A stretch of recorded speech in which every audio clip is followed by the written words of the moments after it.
Assalamualaikum warahmatullahi wabarakatuh. Selamat sore, selamat datang kembali di channel ini, channel yang membahas tentang hukum, tentang permasalahan-permasalahan hukum maupun peraturan perundang-undangan yang masih berlaku ataupun yang sudah tidak berlaku lagi.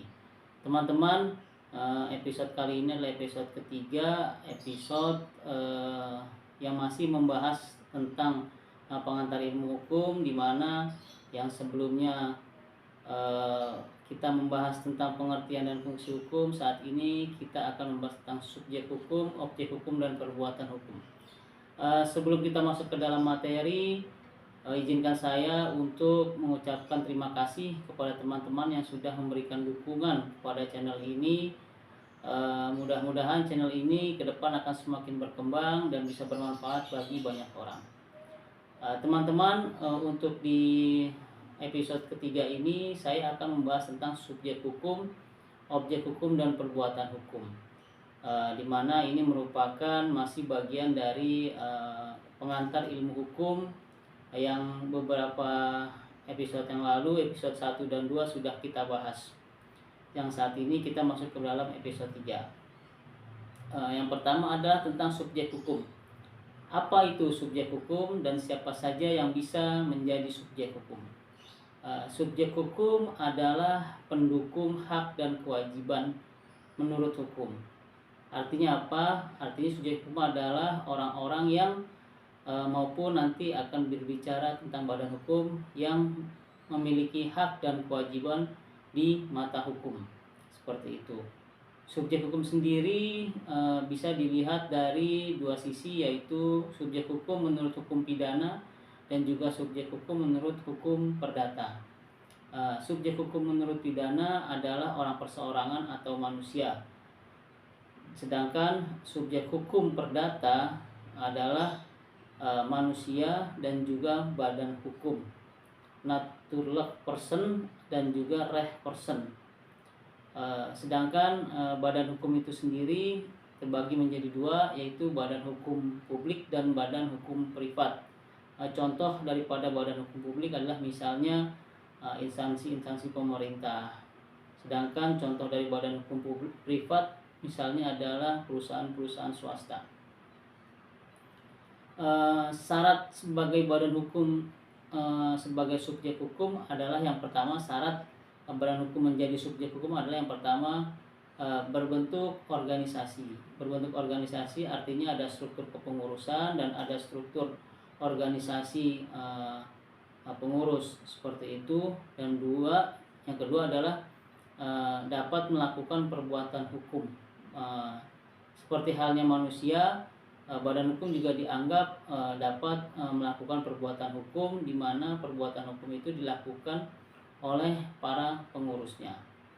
Dan juga yang ketiga adalah syaratnya memiliki harta kekayaan sendiri yang terpisah dari pengurusnya.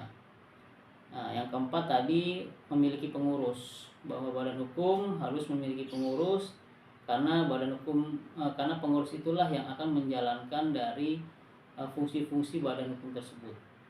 Yang kelima, syaratnya adalah mempunyai hak dan kewajiban seperti halnya manusia. Dan juga yang terakhir adalah syarat daripada badan hukum sebagai subjek hukum itu dapat digugat dan menggugat ke pengadilan. Tentunya itu semua dilakukan oleh para pengurus organisasi atau badan hukum tersebut. Seperti itu. Selanjutnya, apa yang dimaksud dengan objek hukum dan apa bentuknya? Objek hukum itu adalah sesuatu yang berguna bagi subjek hukum dan dapat menjadi hak milik atau dapat dimiliki oleh subjek hukum. Contohnya adalah misalnya kendaraan. Kendaraan adalah objek hukum, di mana kendaraan adalah sesuatu yang berguna bagi subjek hukum, yaitu bagi manusia atau bagi badan hukum, dan juga dapat menjadi hak milik dengan dibuktikan dari bukti kepemilikannya. Misalnya kalau kendaraan itu adalah BPKB, sedangkan kalau misalnya tanah dan bangunan berbentuk sertifikat, seperti itu. Objek hukum sendiri diatur di dalam pasal 499 Kitab Undang-Undang Hukum Perdata tentang benda, seperti itu. Nah, selanjutnya apa yang dimaksud dengan perbuatan hukum? Nah, perbuatan hukum adalah perbuatan yang dilakukan dengan sengaja serta menimbulkan hak dan kewajiban. Ini perbedaan antara perbuatan hukum dengan perbuatan yang bukan hukum. Banyak perbuatan yang bukan hukum. Contohnya adalah misal perbuatan tidak dilakukan dengan sengaja untuk menimbulkan hak dan kewajiban. Seperti itu. Baik teman-teman, terkait dengan materi hukum pengantar ilmu hukum, sambungan dari episode kedua kemarin, hari ini untuk kali ini saya cukupkan terlebih dahulu. Kita akan lanjutkan nanti di episode berikutnya. Sekarang kita lanjut ke dalam materi tentang pembahasan yang disampaikan di kolom komentar. Ada permintaan di kolom komentar untuk membahas tentang hukum waris, seperti itu. Baik, kita masuk ke dalam pembahasan hukum waris. Pada dasarnya hukum waris itu sendiri sebenarnya kalau berbicara tentang kasus per kasus pastinya akan memiliki keunikan-keunikan tersendiri. Namun untuk saat ini saya akan membahas hukum waris ini secara umum. Di dalam negara kesatuan Republik Indonesia, hukum waris yang ada di Indonesia itu terdiri dari 3 jenis. Yang pertama adalah hukum waris perdata, yang kedua adalah hukum waris Islam, dan yang ketiga adalah hukum waris adat.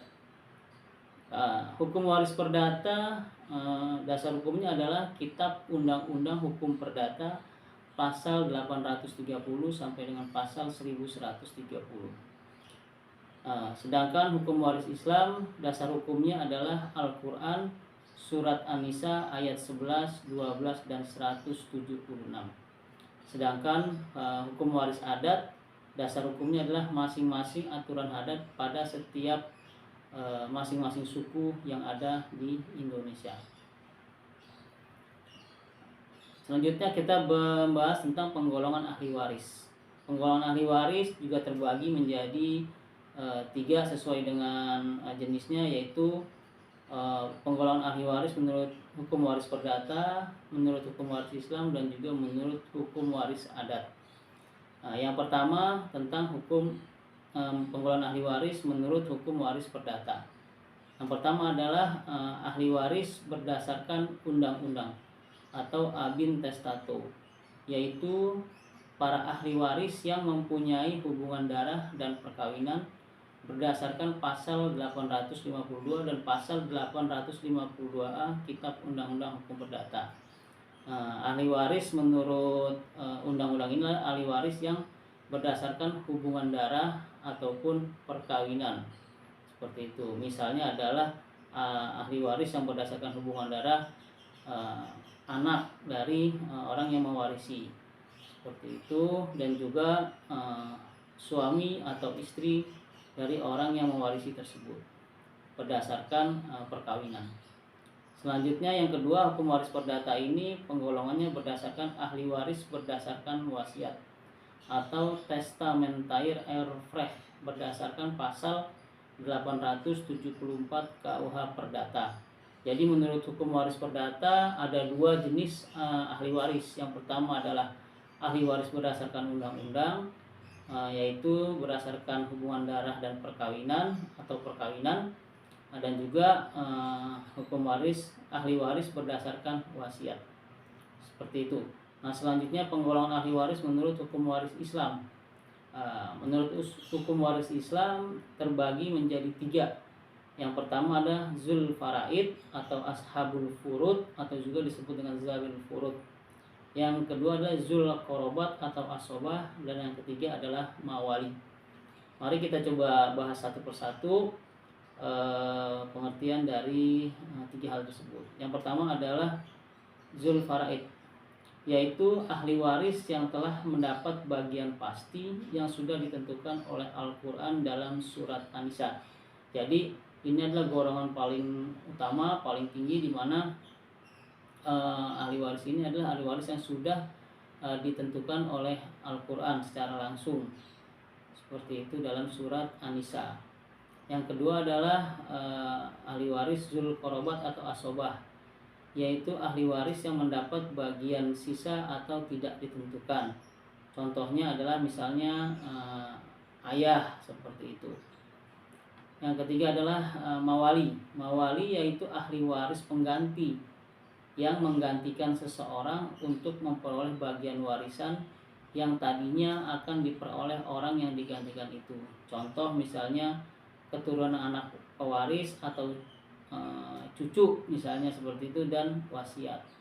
Misalnya ada seorang yang meninggal mewasiatkan sebagian harta peninggalannya untuk diberikan kepada seseorang melalui surat wasiat, mereka masuk dalam kategori ahli waris mawali.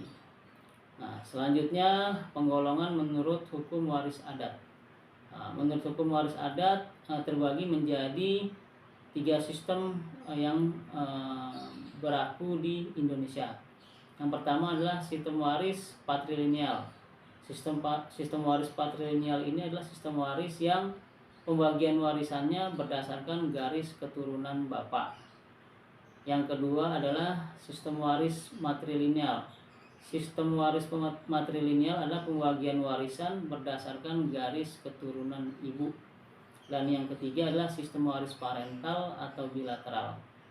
Pembagian warisannya berdasarkan garis keturunan bapak dan juga ibu, seperti itu.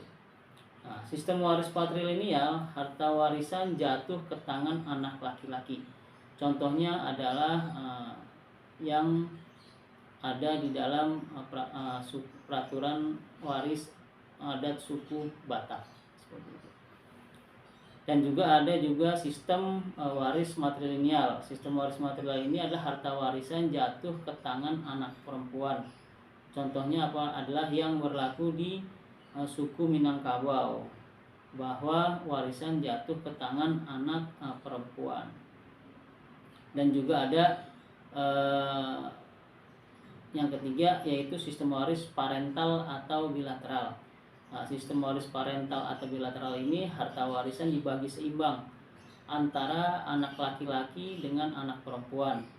Jadi mereka dibagi rata harta warisan, tidak membedakan apakah dia perempuan atau laki-laki. Nah, seperti itu. Contoh dari sistem waris parental ini adalah misalnya yang biasa berlaku juga di suku Jawa, dalam hal ini Jawa Tengah.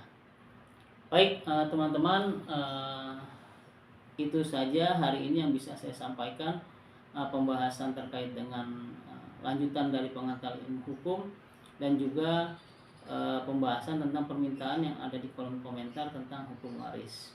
Bagi teman-teman ada yang ingin menyampaikan tambahan atau sanggahan atau pertanyaan, bisa teman-teman sampaikan di kolom komentar yang akan kita bahas di episode-episode selanjutnya. Dari saya demikian, lebih kurangnya mohon maaf. Billahi taufiq wal hidayah. Assalamualaikum warahmatullahi wabarakatuh.